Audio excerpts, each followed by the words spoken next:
Welcome, comrades, to the Communist States of America. Today, we must pledge our allegiance to the man that holds the greatest position of all, Joe Biden, our savior and our hero, which is a load of crap. So, damn, do we have a lot to go over. Joe Biden's literally been in office for 1 week, and I have to tell you, I think he's doing a great job.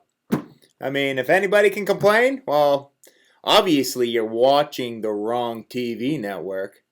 I mean, man, during his inauguration speech, talking about unity, saying how we're all going to come together. And then you have his cronies on the left putting out videos saying that Trump supporters need to be re-educated. Trump supporters need to be spied on. If anybody sees anyone that may be conspiring to incite violence, you got to turn them in. You just have to. We're evil. We're evil, conservative people. It's all part of the plan. All part of the plan for unity. I mean, just look at the unity this video inspires. You are going to feel unified. On or before January 20th, Donald Trump will no longer be the commander-in-chief. He will lose control of the Army, Navy, Air Force, Marines, Special Forces, and America's nuclear arsenal. On January 20th, Donald Trump will become the commander-in-chief of a different army. This army. The greatest threat facing America today comes from within. Radical extreme conservatives, also known as domestic terrorists. They are hidden among us, disguised behind regular jobs. They are your children's teachers. They work at supermarkets, malls, doctors' offices, and many are police officers and soldiers. For more than a decade, Donald Trump has spoken directly to white supremacists in their language. Build that wall! Build that wall! Build that wall! Pocahontas? Is it offensive? Oh, really? Oh, I'm sorry about that. Donald J. Trump is calling for a total and complete shutdown of Muslims entering the United States. In the middle of a presidential debate, Donald Trump was asked to disavow white supremacy. He refused. Instead, he told the Proud Boys to stand back and stand by. Proud Boys, stand back and stand by. They heard their leader. They even responded to him on Twitter, promising to stand by. And on January 6, 2021, Trump greenlit them. They suited up, they flew in, they took hotel rooms, they loaded their weapons, prepared their bombs, and they attacked with the intention of killing Nancy Pelosi and hanging Vice President Mike Pence.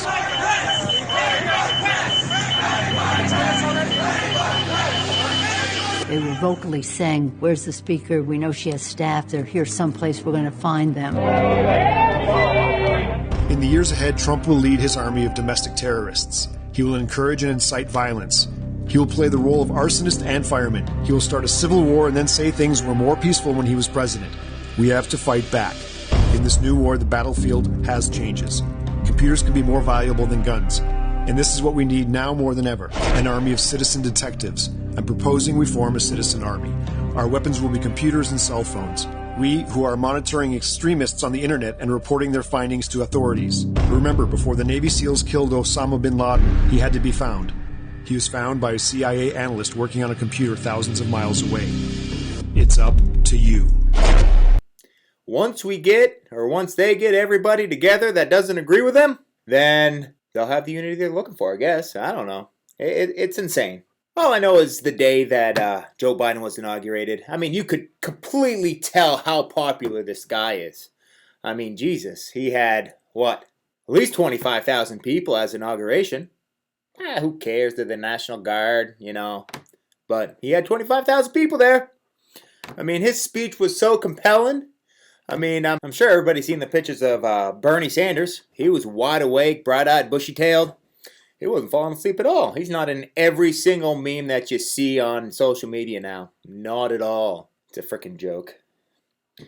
And the worst part is, I mean, they asked to have the National Guard brought in from every state in the United States to protect the inauguration because of what happened at the Capitol. So you need 20,000 plus troops from all over the United States, to protect the inauguration. Because when you have the most popular candidate in the history of a presidential election who gets 80 million votes, you have to have 20,000 National Guard troops there to protect him, I guess, from being mobbed by all of his fans. The best part of Joe Biden's inauguration was when he's on his motorcade and the National Guard, they loved him so much, they turned his back on him as he drove by. That's how much love people have for Joe Biden. And apparently there wasn't enough places to house all these troops, so since they served our country, since they, came across all 50 states to go to Washington, D.C., what are we going to do? We're going to put them up at the best hotel there is. They're going to be eating like kings. No. You know what's going to happen? Joe Biden's going to put their asses in a fucking parking garage. Excuse my language. Yeah, it's disgusting. Then Trump comes out and says, hey, I'm a tyrant and I'm a dictator and I don't care about nothing but myself. So these troops, parking garage is too good for them. What I'm going to do, I'm going to stick them up in the Trump Hotel. That'll teach them. That'll show them how awful I am. All sarcasm aside. You can see the measure of a true leader by not what they say, but the actions that they take. And everybody's been wrapped up for the past 4 or 5 years in the words and the stuff that came out of Donald Trump's mouth and his mean tweets, and his rhetoric, and he's such a bully. But look at the actions that he took, just that one action. You have Joe Biden sticking our troops in a parking garage. Donald Trump gives up his entire hotel. I'm sorry, that just shows the character of a person right there.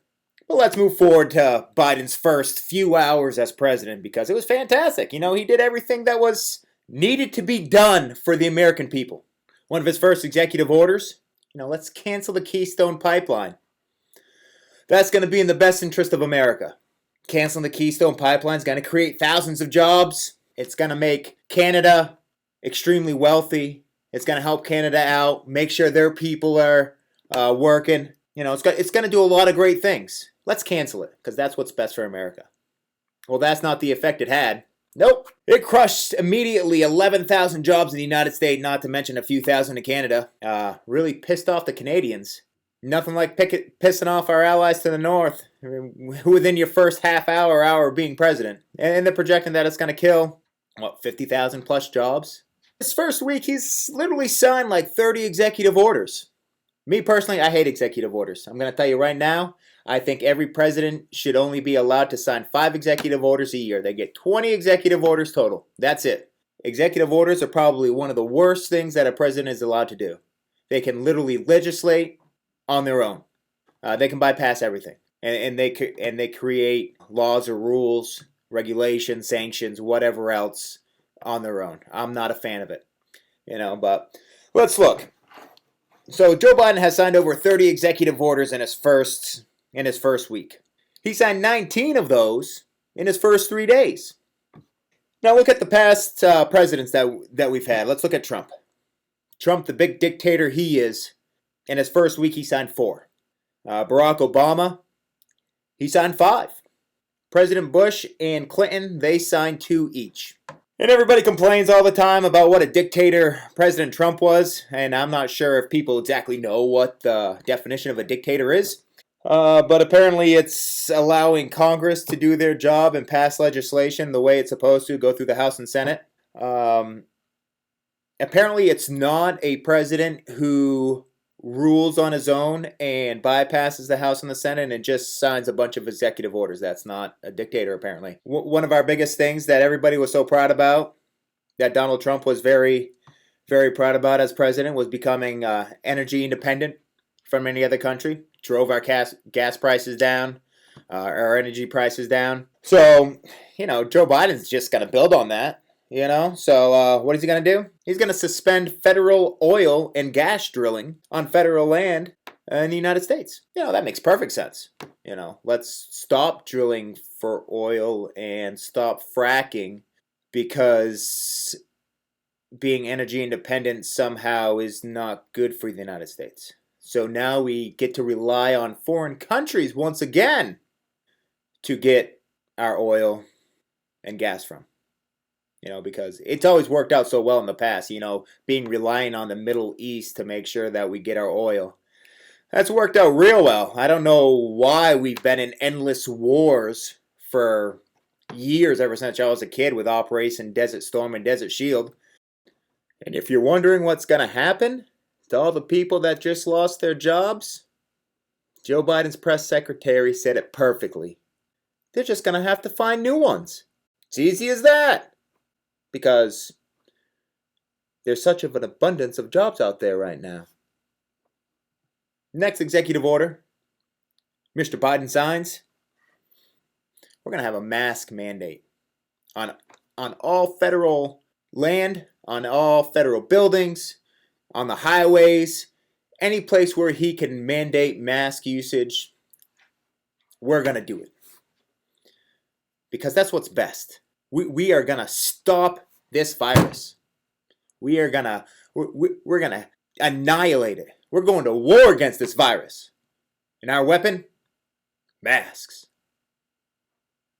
Yep. So you know what Joe Biden does? Another sign of a great leader. He goes to the Lincoln Memorial right after he signs this executive order, takes his mask off, and gives a speech. So he literally broke his own executive order. And then after he's done his speech, did he put his mask on? No. Hell no. He took pictures with his family. Why wouldn't you take pictures with your family? Nobody wearing a mask. Looking at the pictures, nobody social distance either. Another example of do as I say, not as I do.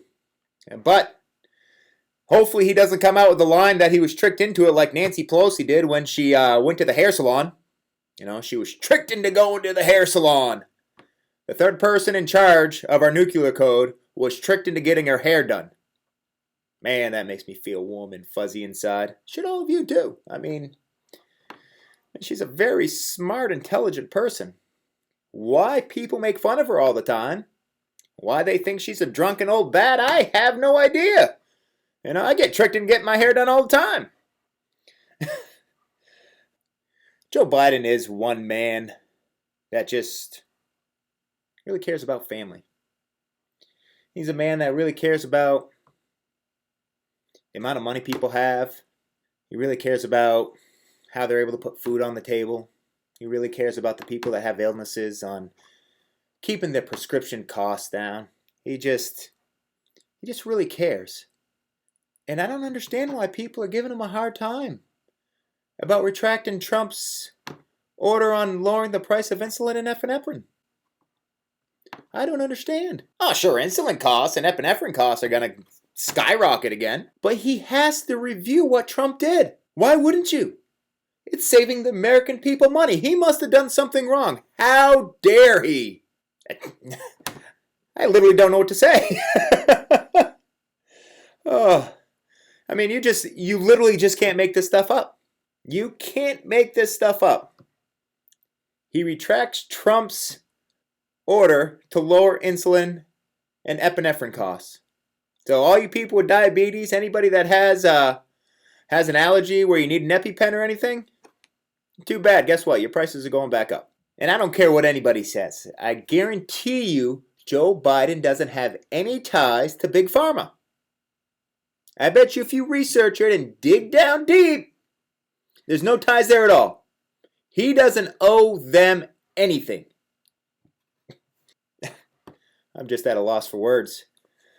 When you go from a president that spoke mean words and made fun of people and was a bully, but the actions he took was in the best interest of all Americans, no matter what, race, creed, color, sexual orientation, didn't matter. And then you go to this, Sniffly Joe. But let's talk about a little bit about the illegal alien situation. So far, ICE has detained 14,195 illegal aliens. They call them illegal aliens because, well, they're in the United States illegally. And for people that think that, well, let's just let them in. Why not? We have plenty of land. We got plenty of money. Shoot, we're giving millions of money to foreign countries. Do gender studies. And now we're funding abortions again worldwide. because it's the responsibility of the United States to fund foreign countries' abortions and killing of innocent children. That makes perfect sense, because why wouldn't we? The old Democrat model. It's only science if we believe it. So ICE has 14,195 detainees. What does Joe Biden say? What are we holding them for? Who cares if 71% of them are criminals? We have to let them out. This isn't right. We shouldn't be holding 14,000 illegal aliens in the United States. Come on, man. Let them free. Let them roam around the streets with the American citizens, with the law-abiding, tax-paying American citizens. Let's just let them flood the streets. And I'm sorry, I don't care what country they're from. And people can call me a racist or whatever else. I don't care if they're here illegally from England or Germany or Russia or wherever they're from. They're here illegally, and they shouldn't be here, plain and simple. I don't care if they're white, red, black, brown, yellow, green, orange. If Donald Trump was here illegally, I'd say ship him back home too. So now you have 14,000 illegal aliens flooding the streets. 71% of them were held on criminal charges, are now on the streets with American citizens. So that should make America safer. So, because when I think of safe, I think of 14,000 illegal aliens, because they broke the law coming into the country. But once they're here, they're going to abide by all our laws. That's just how it works. You come to the United States illegally. Oh yeah, I'm here illegally, but I'm going to abide by your laws. And now, how many of you out there have daughters? I have 2. How many of your daughters play sports? Both of mine do. My younger daughter's working hard right now. She's hoping to go to college to play sports. So if you have a daughter that's working hard, she's putting in the extra effort, she wants to go to college and play sports, or a university and play sports, and hopefully she wants to get a scholarship. Well, it just got a lot tougher for her, I'm going to tell you that right now. Because guess what? Not only are men allowed to use the bathroom with your daughter once again, they're allowed to compete against your daughter once again, as long as they identify as a woman. So, if you have a daughter that's been working hard, put in the extra effort, trying to get a scholarship, all some dude has to do is be like, hey dude, I'm a woman. I want her scholarship. Scientifically, men are naturally stronger, faster, and bigger than women are. Looking at science, I know Democrats only like to look at science when it conforms to their ideology. But if you're looking at science for one thing, you have to look at science for everything. And the science is perfectly clear. Men are just built differently. They're faster, they're bigger, they're stronger. That's like me saying, hey, I'm going to be a woman. And I've been boxing now since I was 12 years old, but I'm going to become a professional woman's heavyweight boxer. I guarantee you. I was a decent amateur, but I guarantee you I'd be heavyweight champion of the world as a professional for women. Yep, I'd be knocking bitches out left and right. It's not going to happen. I know what my gender is. I don't have any mental issues. Not those type of mental issues. We're not going to get into that. That's just going to open up a whole nother can of worms, and there's not a counselor out there that will be able to solve any of the issues that I got. I'll tell you what. Another great thing that Joe Biden has done, and I'm very proud of this, he joined the Paris Climate Accord. Biden wants back in, man. And who cares about the cost? It's what's best for the environment. Who cares if most of the regulations are put on the United States? Most of the regulations are put on the United States. Causes us to lose our jobs, cut back our manufacturing, while countries like China and India, they don't have to abide by any regulations for years. And the United States is going to be fronting up a lot of money for it. And it's only estimated to costing the American people 6.5 million jobs and only about $3 trillion in economic growth by the year 2040. So it makes perfect sense.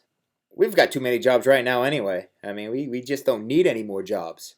The amount of jobs that we have, it's disgusting. I think the unemployment rate's at like, what, 6.5%, 6.9%? I mean, that's way too many people working. Even with the Keystone Pipeline getting shut down.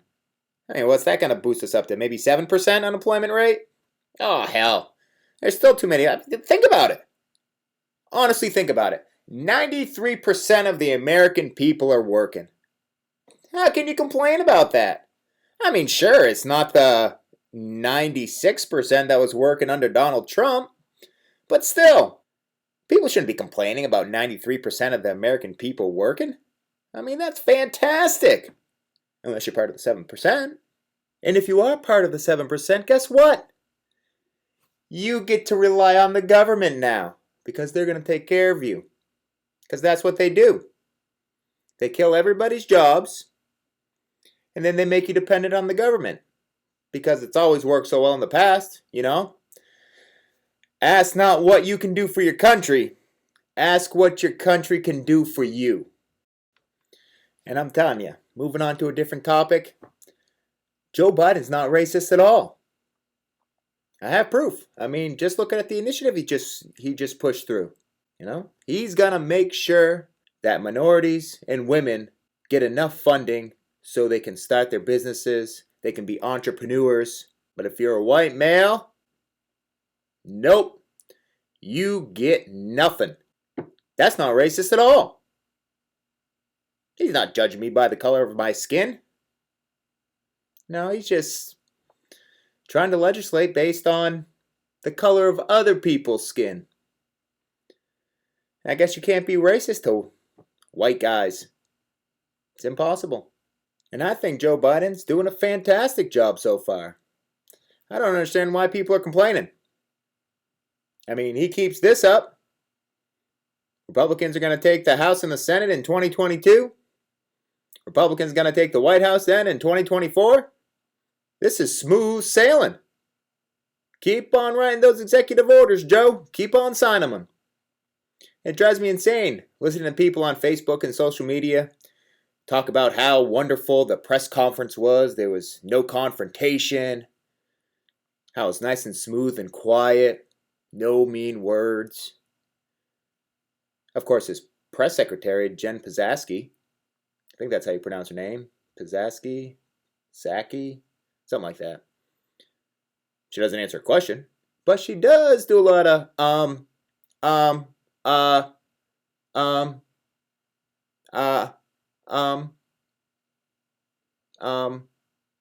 have to get back to you. She's a genius. Only the best and brightest for Joe Biden. And I think a lot of Joe Biden's supporters are very happy they voted for him.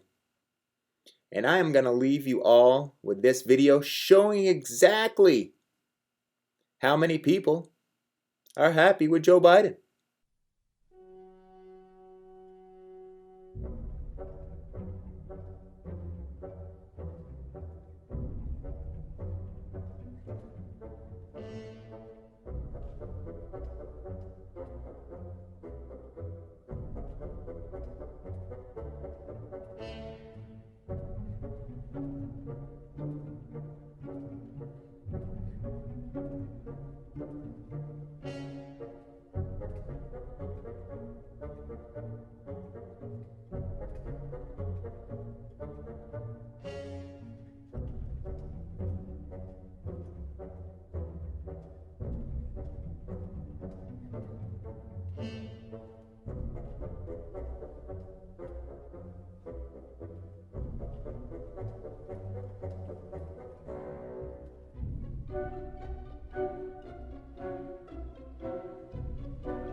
I want to thank you all for tuning in. This was actually my third podcast. My second podcast I did with my buddy Steve Malone. Didn't work out too good. The video didn't upload. What a pain in the ass. So, hope you enjoyed this one. I think I'm up to between Rumble and Twitter. No, I'm sorry. Rumble and YouTube. I think I'm up to 11 or 12 followers now. So, going strong. I appreciate y'all tuning in. Hopefully I get some more subscribers. As I'm learning how to put together videos and stuff, hopefully they become a little more entertaining. Have a good night, and I will talk to you all soon.